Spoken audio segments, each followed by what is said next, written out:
सत्य क्या है और झूठ क्या है, और जिसे हम सब कहते हैं दुनिया उसे झूठ सिद्ध कर देती है और झूठ को सच कर देती है। देखो भाई, ये दुनिया की तो मैं कोई परवाह करती नहीं, दुनिया क्या करती है कि क्या नहीं करती है।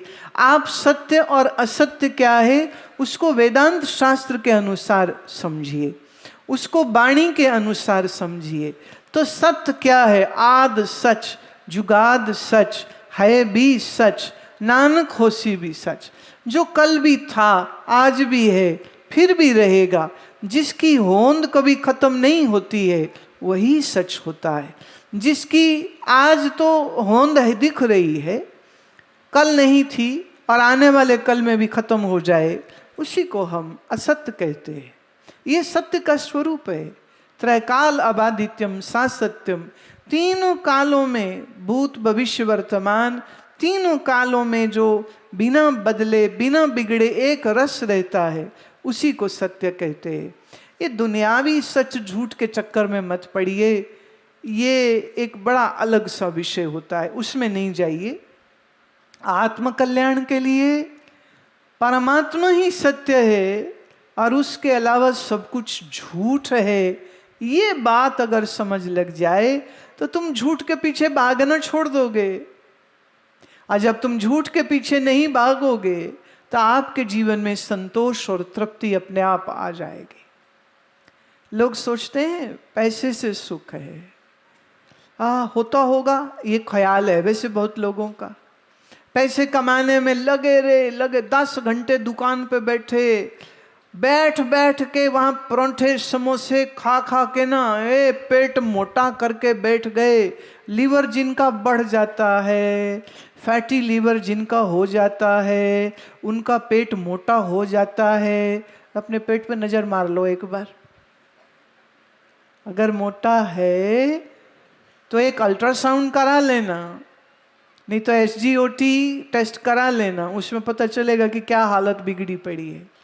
पर दुकान में बैठे 10-10 घंटे पैसे पैसे पैसे कमाओ, पैसे पैसे पैसे कमाओ, और 55 और 60 तक आते इतनी बीमारियां लग जाती हैं तो डॉक्टर कहेगा तला बंद, मसाला बंद, नमक बंद, क्या खाओ? बोले मूंगी धोती दाल खाओ। बोले तेरा दिमाग खराब हो गया, मैंने इतने पैसे इसलिए कमाए कि मैं मूंगी धोती दाल खाऊं, मैं नहीं खाता। डॉक्टर बोल नहीं सकता डॉक्टर, पर अगर बोले फक्कड़ों की जुबान मेरी तरह तो कहेगा फिर जा मर, फिर ना परांठा खा ते छेती जा। अरे क्या बात हो गई। 55-60 तक आते आते अक्सर लोग शरीर खराब करके बैठ जाते।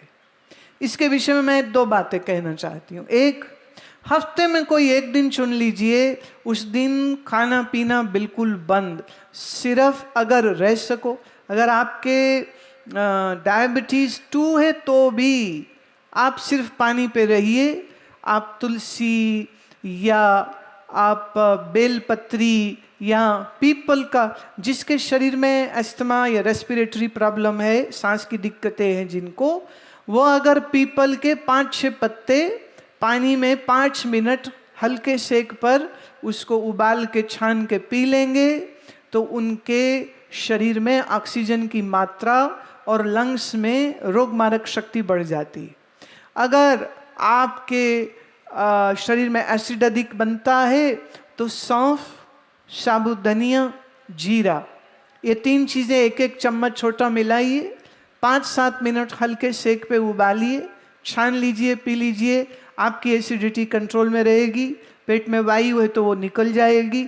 तो हफ्ते में 1 दिन ऐसा रखिए जिसमें आपके स्वास्थ्य के अनुसार आप इस तरह की कोई हर्बल टी जो है वो पीपल की पत्ते हो, तुलसी के पत्ते हो या सौंफ जीरे के हो। अब जिनके शरीर में कफ ज़्यादा है, बहुत कफ जिनको बनता है, वो गर्म पानी में अजवाइन उबालें, चुटकी भर काला नमक डालें, उसको दिन में 3 बार 4 बार पी लीजिए। हफ्ते में 1 दिन जब आप पाचन तंत्र को छुट्टी देते हैं, आपका शरीर स्वस्थ होगा। और बिना किसी दवा के अगर हम अपना शरीर ठीक कर सकते हैं फास्टिंग से, उपवास से, तो क्यों नहीं करिए। तो शरीर को स्वस्थ रखने का जिम्मेदारी हमारी होती है। इसलिए कम खाना, और गम तो कभी नहीं खाना। समझ रहे हो? भोजन कम खाना और गम कभी नहीं खाना।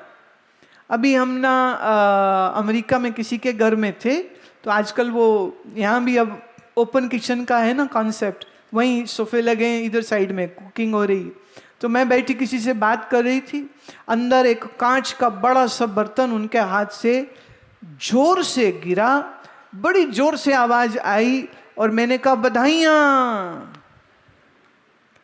तो वो बड़े हैरान हो के मुझे देखते हैं, कहते हैं हमारा मतलब आप बधाइयाँ क्यों बोला?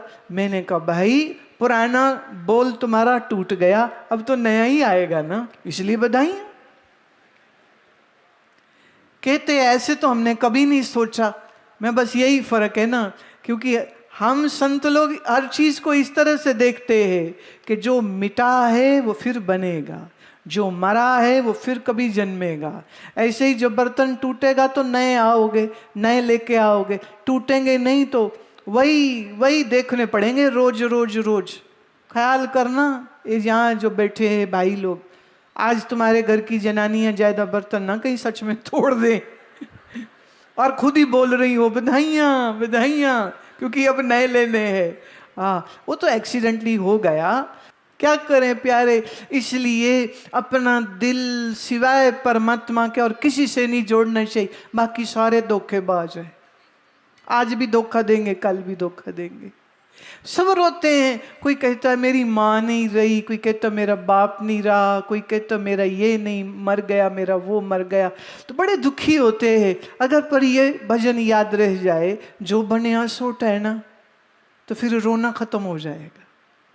जो जन्मा है वो मरेगा, जो उपजो सो बिनस है, जो जन्मा है वो मरेगा, जो आया है वो जाएगा। अगर ये बात दिल में बैठ जाएगी तो हम किसी के मरने पर ऐसे टूट नहीं जाएंगे।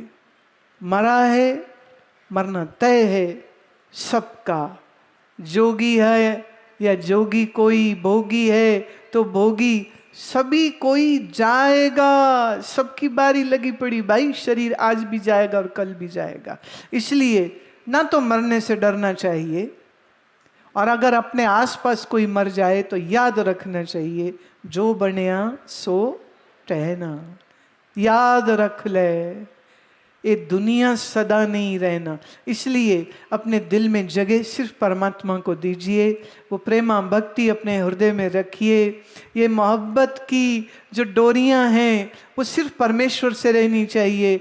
और अजब बात यह है, दुनिया बाहर है, दूर है, परमात्मा तेरे ही भीतर है, तेरे ही अंदर है। इसलिए उससे मोहब्बत करना कैसे मुश्किल हो सकता है। अगर तुम्हें करनी नहीं आ रही, चिंता मत कर, वही तो सिखाने आई हूँ, वही तो सिखा रही हूँ।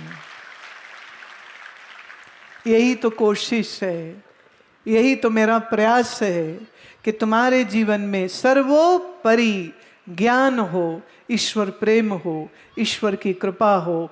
और जिसके जीवन में ये आ गया, सच जानिए वो दुख में भी शांत रहेगा, वो सुख में भी शांत रहेगा। वो नुकसान हो जाए तो वो भी तकलीफ महसूस नहीं करेगा, और जब फायदा हो जाए तब भी पागल नहीं हो जाता है। जो अपना धीरज कभी नहीं खोए, उसी को हम धार्मिक व्यक्ति कहते हैं। और जो बात बात पे अपना धीरज ही खो जाए, हाँ, उसको हम कैसे धार्मिक कहेंगे।